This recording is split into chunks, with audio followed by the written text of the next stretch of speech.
This is a cold start video of my 1970 MGB GT, of which I'm the third registered owner.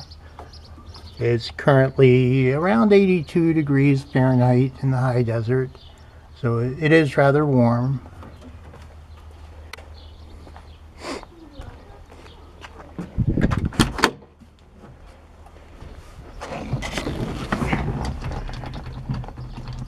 So this will be a start without choke.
Not a professional videographer, as you can tell, but this should give you an idea.